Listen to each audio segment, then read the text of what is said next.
Hello. Hello. কে বলছেন? ভুলে গেছো আমায়? হো, তুমি? চিনতে পেরেছো তাহলে? ভুলে যাওয়ার চেষ্টা করিনি তো কোনোদিন। কেমন আছো? যেমনটা তুমি রেখে গিয়েছিলে। কি করো তুমি এখন? কিছুই না। কিছু করো না কেন? কার জন্য করব? আপন বলতে তো কেউ নেই। বিয়ে করনি? না, করিনি। কেন? আগের মতো আর কাউকে ভালোবাসতে পারবো না। হয়তো তাকে মেনেও নিতে পারবো না। হয়তো তাকে স্ত্রীর মর্যাদাও দিতে পারবো না। তাই। আচ্ছা, তুমি কি এখনো আমায় ভালোবাসো? হয়তো বাসি, হয়তো বা না। বেকারত্ব অনেক অসহায়, তাই না? অনেক ভালো সম্পর্ক, ভালো সময়, সব কিছু যেন ভেঙে চুরমার করে দেয়। আচ্ছা, সেদিন তুমি আমায় আটকালে না কেন?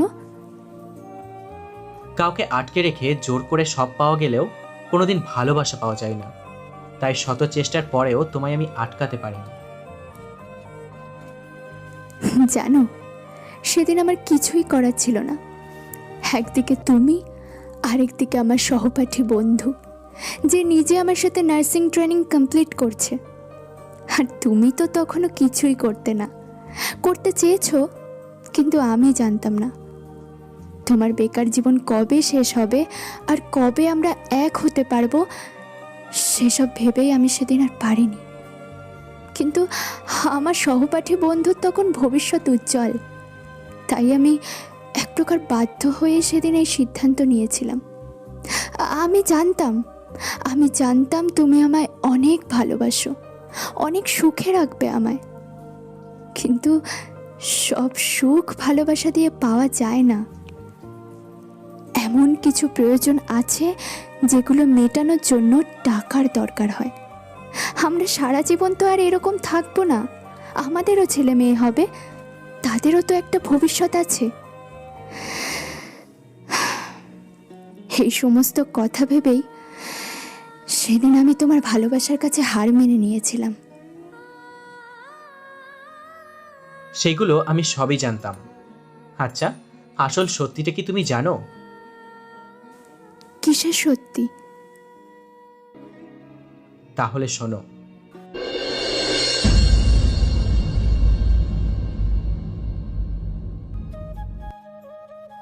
তোমাকে যেদিন আমি প্রথম দেখেছিলাম সেই দিনই তোমায় ভালো লেগে গিয়েছিল। তারপর আস্তে আস্তে আমাদের পরিচয় আর কথা বলা শুরু। এভাবে আমার ভালো লাগা কখন যে ধীরে ধীরে ভালোবাসাতে পরিণত হয়ে যায় সেটা আমি বুঝতেই পারিনি। একদিন তোমায় আমার ভালোবাসার কথা জানালাম, তুমিও আমায় অ্যাকসেপ্ট করে নিলে। এভাবেই শুরু হলো আমাদের গল্পের নতুন একটা অধ্যায়। স্কুলের ছুটির পর তোমার সাথে দেখা করা, তোমার সাথে গল্প করতে করতে পথ চলার জন্য রোজ সাইকেল নিয়ে স্কুলে যেতাম। আর ছুটির পর তোমার জন্য অপেক্ষা করতে করতে পথ চেয়ে দাঁড়িয়ে থাকা যে কখন তুমি আসবে আর আমরা একসাথে গল্প করতে করতে যাব।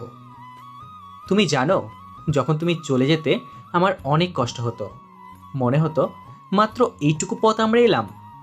আর তখন আমি ভাবতাম, রাস্তার মোড়ের ওই ল্যাম্পপোস্টটা যদি আরেকটু দূরে হতো তাহলে হয়তো তোমার সাথে আরও কিছুক্ষণ থাকতে পারতাম।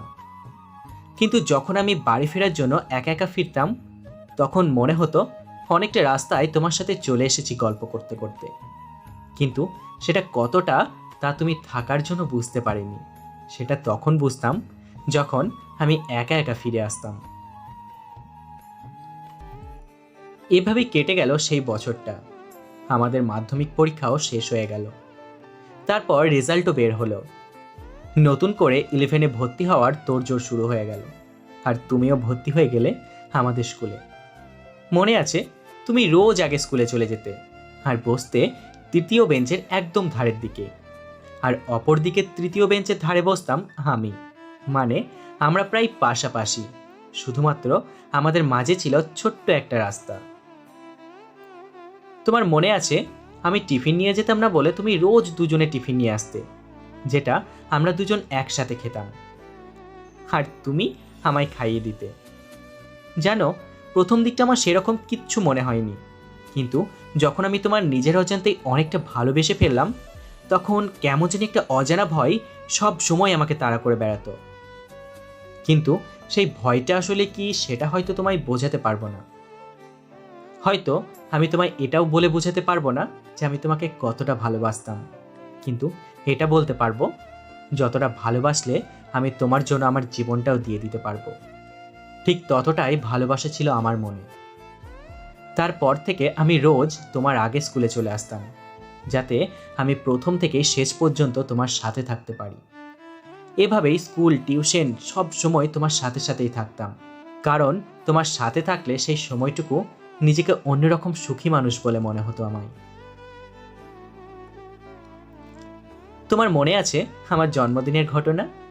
27শে ডিসেম্বর আমি যখন টিউশনিতে পৌঁছালাম, তার আগেই সেই দিন তোমরা চলে এসেছিলে। আমি যাওয়া মাত্রই একজন এসে আমার চোখ ধরেছিল, আর তারপর তুমি আমায় প্রথম উইশ করলে আর প্রেমিক প্রেমিকা স্ট্যাচু দিয়েছিলে। আর এভাবেই আস্তে আস্তে আমাদের সম্পর্ক আরও গভীর হয়ে ওঠে। দেখতে দেখতে অনেকগুলো দিন এইভাবে কেটে যায়, আর আমাদের বয়সও আস্তে আস্তে বাড়তে থাকে। আমি তোমায় ঠিক বলে বোঝাতে পারবো না আমার ভয়টা কীরকম ছিল। শুধু মনে হতো আমি তোমায় কোনোদিন হারিয়ে ফেলবো না তো, তুমি আমায় কোনোদিন ভুলে যাবে না তো। হ্যাঁ, সেই জন্যই আমি সব সময় তোমার খবর নিতাম। তুমি কি করছো, কোথায় আছো, সাথে কে কে আছে, এরকম সব কিছু। আর জানো, তুমি যখন মামার বাড়ি যেতে, তোমার সাথে কথা হলেও মনটা সব সময় ছটফট করতো এই ভেবে যে তুমি ঠিক আছো কি না, কখন তোমায় একটু দেখব। জানো, আমার মনে হতো এক ছুটে তোমার কাছে চলে যাই, কিন্তু তোমার কাছে এইগুলো ছিল পাগলামো। তাই তোমাকে এরকম কথা বললে তুমি বলতে আমি নাকি পাগল। হ্যাঁ, আমি পাগল ছিলাম, তোমার জন্য পাগল ছিলাম। কেউ যখন তোমায় ফোন করতো, আর তখন আমি তোমায় ফোন করলে যখন ব্যস্ত বলতো, তখন আমি তোমায় জিজ্ঞাসা করতাম, আচ্ছা কে ফোন করেছিল। আর তুমি ভাবতে আমি বোধহয় তোমায় বিশ্বাস করি না, তোমায় সন্দেহ করছি, তোমার চরিত্র নিয়ে আমি প্রশ্ন তুলছি। কিন্তু না, আমি তোমায় সন্দেহ করতাম না, আসলে আমি ভয় পেতাম। কারণটা কি জানো? কারণ আমরা ছিলাম সমবয়সী, তাই তোমায় হারিয়ে ফেলার ভয়টা সব সময় আমায় তাড়া করত। দেখতে দেখতে এভাবেই কেটে গেল আরও অনেকগুলো দিন, আর আমাদের উচ্চ মাধ্যমিক পরীক্ষাটাও শেষ হয়ে গেল। আর তখন আমাদের মধ্যে দেখা সাক্ষাৎও কম হতে শুরু করলো, শুধু ফোনেই কথা হতো। আর এইভাবেই আমাদের দূরত্ব আস্তে আস্তে বাড়তে শুরু করলো। তবু আমি ভেবেছিলাম এই দূরত্বটা হয়তো ক্ষণিকের, যেটা তুমি সবসময় বলতে। আর সেই জন্যই আমি ঠিক করেছিলাম আমি কিছু একটা করে নিজের পায়ে দাঁড়াবো, যত তাড়াতাড়ি সম্ভব। তাই আমি বাড়ি ছেড়ে, তোমায় ছেড়ে অনেক দূরে চলে গেলাম, যে কিছু একটা করে আগে নিজে প্রতিষ্ঠিত হয়ে নিই, তারপর আমি ফিরব। তখন হয়তো আমাদের এই দূরত্বটা আর থাকবে না। কিন্তু দেখো ভাগ্যের কেমন পরিহাস, যখন তোমায় ছেড়ে কাজের জন্য বাইরে গেলাম, সারা দিন কাজ নিয়ে থাকতাম। সকাল থেকে অফিস, আর বিকেলবেলা ফিরে কিছু খাওয়া দাওয়া করে তোমার সাথে একটু কথা বলতাম। তখন তোমায় আর আগের মতো খুব একটা সময় দিতে পারতাম না। আর এভাবেই আমাদের দূরত্বটা আস্তে আস্তে অনেকটাই বেড়ে গেল। আর তারপর হঠাৎ করে এগিয়ে এলো সেই দিন, যেটা আমি কোনো দিন ভুলতে পারবো না। 14ই জুন, ঠিক তার দুদিন পর ছিল তোমার জন্মদিন। অনেক কিছু ভেবে রেখেছিলাম আমি এই দিনটাকে নিয়ে, তাই আমি বাড়ি ফিরছিলাম সেই দিন। কিন্তু দেখো, সেই 14ই জুনই তোমার আর আমার সম্পর্কের শেষ দিন হয়ে গেল। অনেক কষ্ট হয়েছিল জানো সেই দিন। ক্ষণিকের জন্য মনে হয়েছিল পাশেই তো রেল লাইন, ট্রেন আসার আগে মাথা রেখে শুয়ে পড়ি, কিন্তু আমি সেটাও করতে পারিনি। আমি চলে যাওয়ার পর যদি তোমার কিছু ক্ষতি হয়, তোমার কথা ভেবে, আমার পরিবারের কথা ভেবে, মা বাবার কথা ভেবে আমি তখন সেই কাজটা আর করতে পারিনি। যখন ফিরছিলাম, ট্রেনের মধ্যে সবাই হাসাহাসি করছে, সবাই গল্প করছে, কেউ গান গাইছে, আর আমি সবার আড়ালে বসে মুখ গুমড়ে গুমড়ে কাঁদছি। ভেবেছিলাম হয়তো কিছুদিন পর সব ঠিক হয়ে যাবে, আমরা হয়তো আবার আগের মতো হয়ে যাব, কিন্তু তার হলো কই। দেখতে দেখতে কেটে গেল প্রায় 2 বছর। কিন্তু আমাদের আর কিছুই ঠিক হলো না। সব যেন কেমন ওলটপালট হয়ে গেল। আমাদের ইচ্ছেগুলো, একসাথে দেখা স্বপ্নগুলো যেন কোনো এক অজানা ঝড়ে ভেঙে চুরমার হয়ে গেল। আর রয়ে গেল কিছু ভুলতে না পারার মতো স্মৃতি। তুমি জানো, আজও যখন তোমার কথা মনে পড়ে নিজেকে সামলাতে পারি না। তখন হারিয়ে যায় সেই পুরনো স্মৃতিগুলোই, হারিয়ে যায় সেই পুরনো অতীতে, মনে পড়ে যায় অতীতের সেই দিনগুলো। তোমার মনে আছে আমরা যখন একসাথে সেন্টার থেকে বাড়ি আসতাম, বাসের সিটে পাশাপাশি বসে গল্প করতে করতে, তখন মনে হতো যেন 40 মিনিটের পথ 5 মিনিটেই শেষ হয়ে গেল।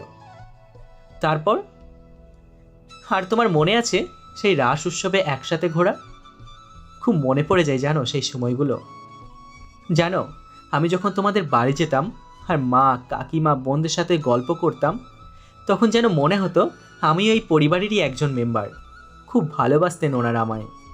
ওদেরকে আজও খুব মিস করি জানো। জানো, কখনো তোমার জন্মদিনে আমি কোনো উপহার দিতে পারিনি, কিন্তু অনেক ভালোবাসা জমেছিল তোমার জন্য। আর তুমি আমাকে যে উপহারটা দিয়েছিলে সেটা এখনও অনেক যত্ন করে রেখে দিয়েছি তোমার শেষ স্মৃতি হিসেবে। তুমি জানো, যখন তোমায় খুব দেখতে ইচ্ছে করে, মন চাই তোমার সাথে ফোনে কথা বলি, ভিডিও কল করে তোমায় একটু দেখি, কিন্তু সেটাও করতে আর সাহস হয় না, কারণ তুমি নিজেই আমার কাছ থেকে সেই অধিকারটা কেড়ে নিয়েছো। তাই পারি না তোমায় ফোন করতে। জানো, আমি তোমায় অনেক ভালোবাসতাম, কিন্তু কখনো সেটা বোঝাতে পারিনি। আমার ভয়গুলো তোমায় সেটা বোঝাতে দেয়নি। আর সেই জন্য আমার ভালোবাসাটাকে তুমি সন্দেহ, বিশ্বাসঘাতক আর অভিনয়ে চোখে দেখেছো। জানো, তোমার মুখে সবসময় হাসি দেখতে চাইতাম, কিন্তু যখন তুমি আমার জন্য কাঁদতে, আমি তখন সেটা সহ্য করতে পারতাম না। আর সেই দিন যখন তুমি কাঁদতে কাঁদতে আমায় বললে তুমি আর সহ্য করতে পারছো না, তুমি আমার থেকে মুক্তি চাও, সেই দিনই আমি বুঝতে পারলাম তুমি আমার সাথে কখনোই সুখী হতে পারবে না। আর আমিও পারবো না তোমায় সুখী করতে। আমার জন্য তোমায় সব সময় কষ্ট পেতে হবে, আর সেটা আমি কখনোই চাইতাম না। আর সেই জন্য আমি তোমায় অনেক খারাপ খারাপ কথা বলতাম, যাতে তুমি আমাকে ঘৃণা করতে শুরু করো, আমায় অনেক ঘৃণা করো। তুমি জানো, আমার কথাগুলো শুনে তুমি যতটা কাঁদতে, যতটা কষ্ট পেতে, ফোন কেটে দেওয়ার পর তার থেকেও অনেক বেশি কষ্ট আমি পেতাম। আমি অনেক কাঁদতাম। মনে হতো তোমার কাছে এক ছুটে গিয়ে তোমায় জড়িয়ে ধরে বলি, অনেক ভালোবাসি তোমায় পাগলি, অনেক ভালোবাসি তোমায়, অনেক ভালোবাসি। কিন্তু তখনই তোমার একটা কথা আমার মনে পড়ে যেত, যে ক্ষণিকের সুখের জন্য সারা জীবনের সুখটা যেন নষ্ট না করি। আর ঠিক সেই জন্যই আমি তোমায় আরও বেশি কষ্ট দিতাম, কারণ আমার কাছে তুমি ক্ষণিকের সুখ পেলেও আমি যদি তোমার জীবন থেকে চলে যাই, তাহলে তুমি সারা জীবনের জন্য খুশি থাকতে পারবে। আমি সেটা জানতাম। আর দেখো, আমার সেই বুদ্ধিটা কাজ করে গেছে। এখন তুমি অনেক খুশি আছো, অনেক সুখে আছো। ভেবো না আমার এটাতে হিংসা হচ্ছে। আমার এতটুকু হিংসা হচ্ছে না, কারণ তোমায় খুশি দেখে আমি অনেক খুশি হই। জানো, তোমার কিছু ছবি এখনও আমার কাছে আছে। আমি রোজ সেইগুলো দেখি। তাদের উত্তর পাবো না জেনেও আমি তাদের সাথে কথা বলি, আর বারবার তাদের শুধু একটা কথাই বলি, পাগলি, আমি এখনো তোমার অপেক্ষায় আছি। আমায় তুমি ক্ষমা করে দিও। পরিস্থিতি আমায় বাধ্য করেছিল, কিছু করার ছিল না। আমি জানি আমি স্বার্থপরের মতো ব্যবহার করেছিলাম তোমার সাথে, কিন্তু আমার যে কিছুই করার ছিল না। তখন আমি অন্যজনের ভালোবাসায় আসক্ত ছিলাম, তাই তোমার যত্ন নেওয়াগুলো আমার কাছে তখন বড্ড বিরক্ত লাগতো, পাগলামি মনে হতো। আমি জানি না পরজন্ম বলে কিছু হয় কিনা। যদি সত্যিই হয়ে থাকে, তাহলে যাতে তোমার মতো একজনকে জীবনসঙ্গী হিসেবে পাই, সেটাই আমি ভগবানের কাছে প্রার্থনা করব। যাই হোক, তুমি ভালো থেকো, নিজের খেয়াল নিও। আজ রাখছি। জানি না আর কখনো কথা হবে কিনা তোমার সাথে। যদি পারো তো জীবনটাকে নতুনভাবে শুরু করো। একটা কথা মনে রেখো, চেষ্টা করলে কিন্তু সব সম্ভব।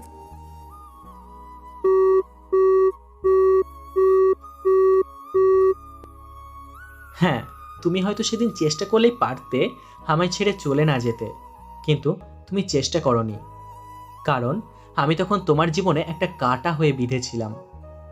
আজ তুমি বললে পরজন্ম যদি কিছু হয় তাহলে তুমি আমার মতো একজনকে জীবনসঙ্গী হিসেবে পাও, কিন্তু একই কথা যদি আমি বলতাম তাহলে আমি চাইতাম যাতে পরের জন্মে আমি তোমাকে আমার জীবনসঙ্গী হিসেবে পাই। কিন্তু না, আমি সেটাও চাইবো না। আমি চাই বিধাতা যেন পরের জন্মে এমন একজনকে আমার জীবনসঙ্গী হিসেবে দিক যার থেকে আমি শিখব ভালোবাসার মানে কি, ভালোবাসা কাকে বলে, যে আমায় শেখাবে ছোট্ট একটা সুখের সংসার কিভাবে গড়ে তুলতে হয়।